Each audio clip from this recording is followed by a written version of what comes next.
It was a major recruiting weekend for Coach Prime and the Buffaloes. They added three linemen, both on the offensive defensive line, three total linemen, two defensive, one offensive lineman to bolster the trenches that really needed some bolstering. Let's talk about it after the bumper. Stay tuned.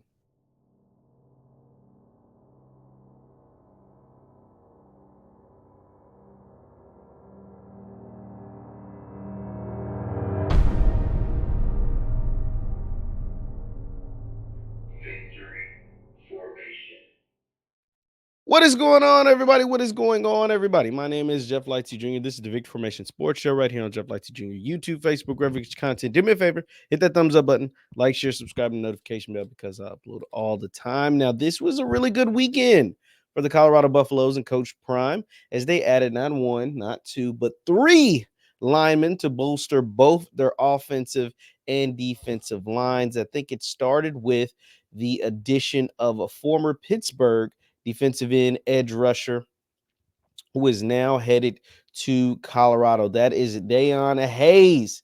Deion Hayes, throughout his career, 81 total tackles, 27 tackles for loss, 13 sacks, and 3 forced fumbles throughout his career. According to On3, he was the top available edge rusher in the portal, and he's headed to Boulder.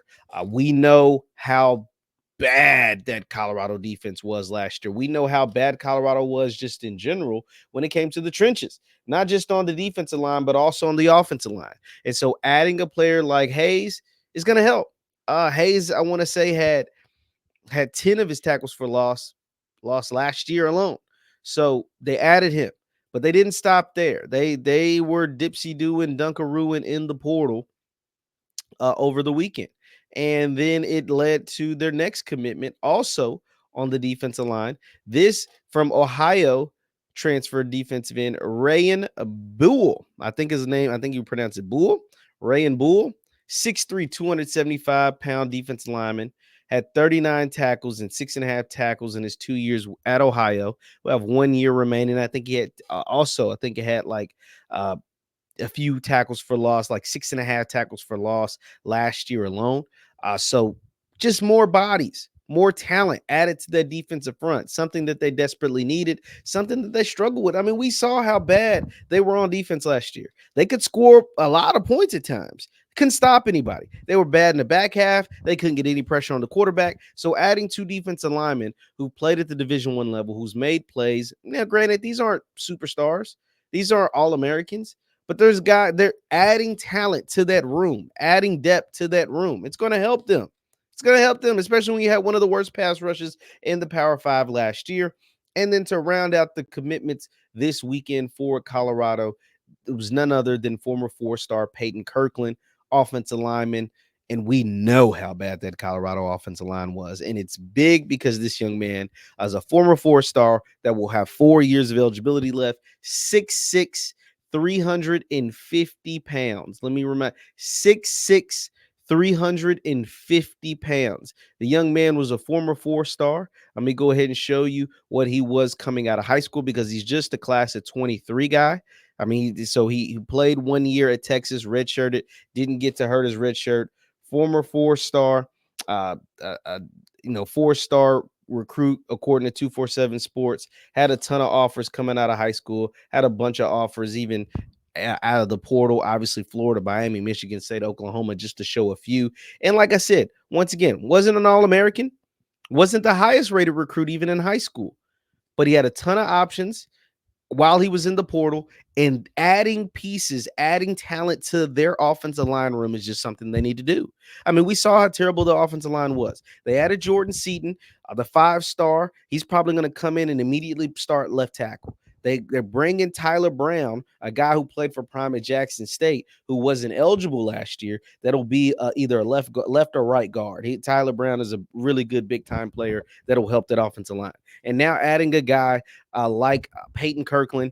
Once again, I don't know if he's going to start, but he's going to add depth. He's going to add competition. He's going to make sure you find the best 5 to put out there in front of Shador to keep Shador healthy throughout the course of the season, not just most of the season, but throughout the entirety of the season, and also allow you to run the ball. You couldn't run the ball last year, and that was in big part because of the lack of players you had at that offensive line group. So putting the best 5 forward is going to help, and adding a guy like Peyton Kirkland is going to help. Of course, you added a ton of transfers during the December window to add to the offensive line. You have Jordan Seaton, who enrolled early, and now you're adding a guy like Peyton Kirkland, 6'6", 350. Who can't use one of those?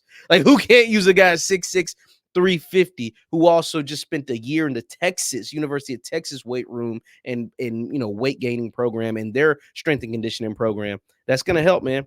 They need to continue to bolster their O&D line, because depth is the name of the game. The reason why the Georgias, the Michigans, the Alabamas, the Ohio States, while they're always the cream of the crop, it's not because of their skill guys all the time. Everybody has talented skill guys. It's because they can get to the quarterback and they can protect their quarterback. They can get to the quarterback and they can protect their quarterback. And when they need to run the ball, they can, the big uglies can get after it and move people.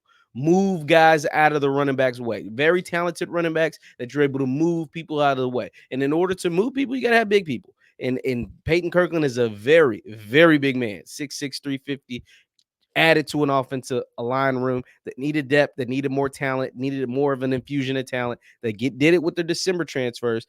Adding more during this spring transfer window is huge. It's huge for them because they could be looking at a big season for Shador Sanders. And they could be looking at a big season for their team, but none of it will happen if Shador's hurt. None of it will happen. Whatever Prime and the rest of that staff and the rest of that team's goals are, and whatever they think that they can achieve, none of it will happen if you can't protect Shador Sanders. None of it will happen if Shador ends up injured. And so adding this talent, both on the offensive and defensive line, will help the team and will help Shador. And I like that. Leave your thoughts in the comments down below. Colorado gets more beef, added to their defensive and offensive lines, and 3 new additions added over the weekend. Leave your thoughts in the comments down below. Leave your thoughts in the comments down below. Once again, my name is JeffLightsyJr. This is the Victory Formation Sports Show right here on JeffLightsYr YouTube, Facebook, wherever you get your content. Do me a favor, hit that thumbs up button. Like, share, subscribe before you get out of here. Drop your comments down below. Also, you can follow me on X and Instagram at JLightsy7. That is on X, Twitter, and Instagram at JLightsy7. Thank you guys for tuning in, and I will see you next time. Peace.